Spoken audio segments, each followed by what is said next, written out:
네, 오늘은 이사야 42장으로 말씀을 전합니다. 우리가 함께 나눌 이 본문은요, 이제 소제목에 보니까 주의 종이라고 되어 있습니다. 보통 종의 노래라고 부르는 단어들이 있습니다.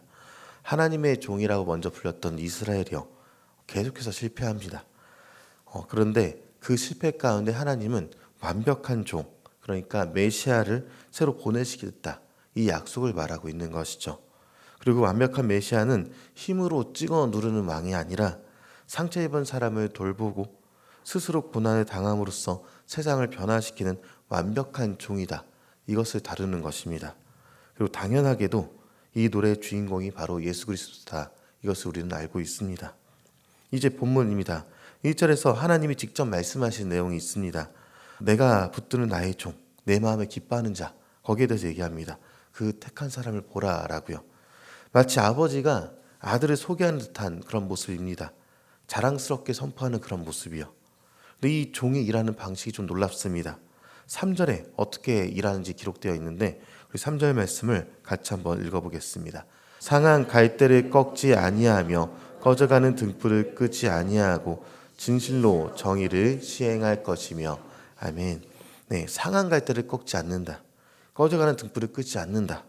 이러한 일하는 방식이 기록되어 있죠. 세상은요, 약하면 밀어냅니다. 조금만 뒤처지거나 조금만 흔들려도 쓸모없다라고 판단해 버린다라는 것이죠. 그런데 하나님이 보내시는 이 종은요, 전혀 다른 방식으로 일한다. 이것을 보게 되는 것입니다. 이미 부러질 것 같은 갈대를 꺾지 않고요, 막 꺼져가는 심지를 끄지 않습니다. 그러니까 세상이 포기한 사람을 하나님께서는 절대 포기하지 않으신다. 이 일을 이야기하고 있다라는 것입니다.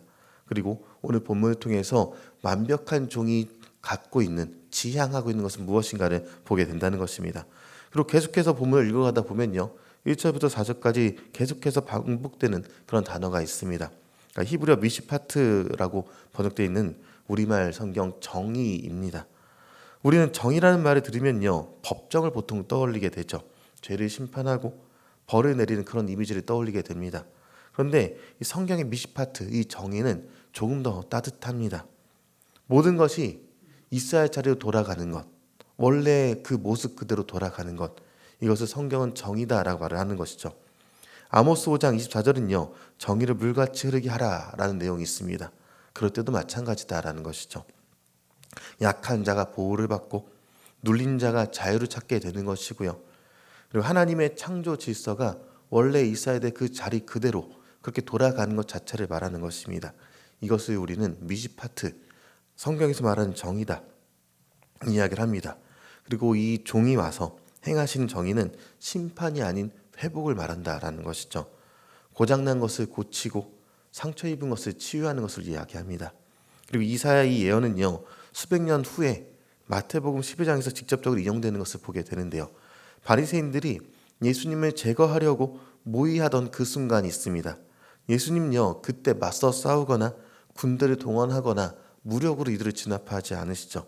조용히 물러나셔서 그 자리에서 병든 사람들을 고치시는 일을 행하십니다. 그리고 마태는요, 그 장면을 오늘 본문을 그대로 차용해서 설명합니다. 그 내용이 마태복음 12장 20절에 있는데 제가 잠시 읽어드리겠습니다.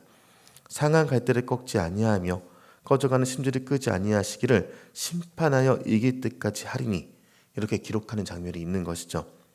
네, 이전에 이사야 때 있었던 이 말씀이요, 예수님의 공생의 사역에 한 채 오차도 없이 이루어졌다라는 것을 보여주고 있다는 것입니다.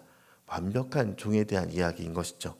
문둥 병자를 손으로 만지시고 죄인이라 손가락질 받던 여인의 눈물을 닦아주시고요, 아무도 거들떠보지 않았던 그 삭개오를 먼저 찾아가신 예수님이요, 그분이 이사야가 예언한 종이 되는 것입니다.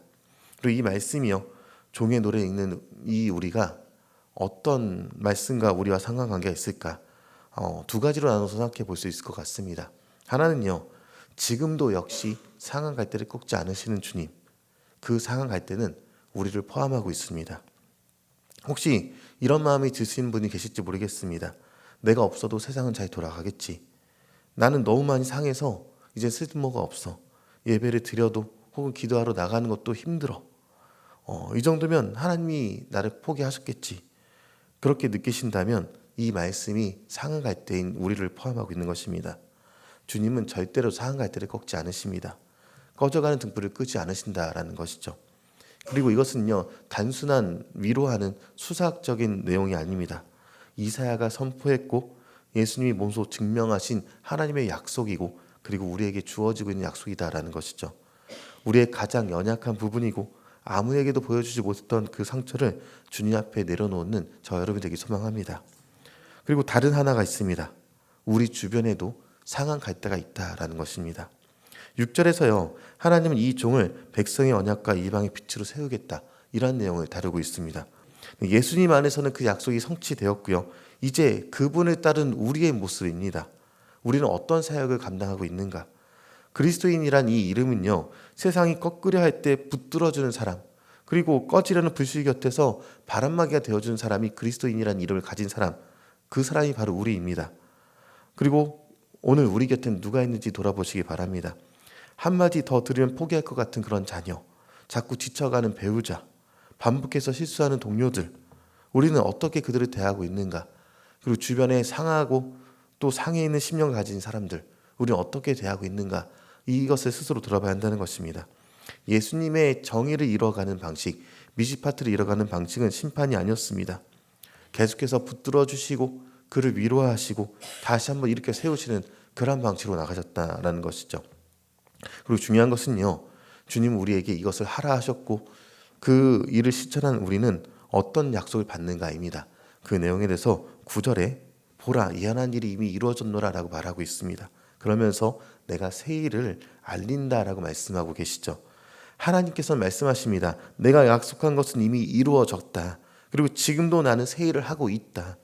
이사야가 선포하고 예수님이 성취하셨고 지금 우리 안에 성령께서 이어가시는 그 하나님의 이야기가 지금 우리 삶에도 멈추지 않는다라고 얘기하고 있다는 것입니다. 그렇기 때문에 우리는요, 과거의 실패에 붙들려 있지 말아야 할 것이고요, 오래된 상처가 있다면 털어낼 수 있어야 할 것입니다. 명확하게 그 이유가 있죠. 주님은 지금도 우리 안에서 새 일을 행하시는 분이시기 때문에 그렇습니다. 이제 오늘 말씀을 읽으면서요, 우리는 오늘 하루 주님의 손을 붙잡게 되길 바랍니다. 그리고 우리가 속한 모든 곳, 가정과 일터와 그리고 내가 속한 모든 곳에서 하나님이 하라 하신 정의, 그러니까 원래의 자리로의 회복을 나를 통해서 다른 사람도 회복되는 것까지 계속해서 이뤄가시는 저 여러분 되시기를 주님의 이름으로 축원합니다.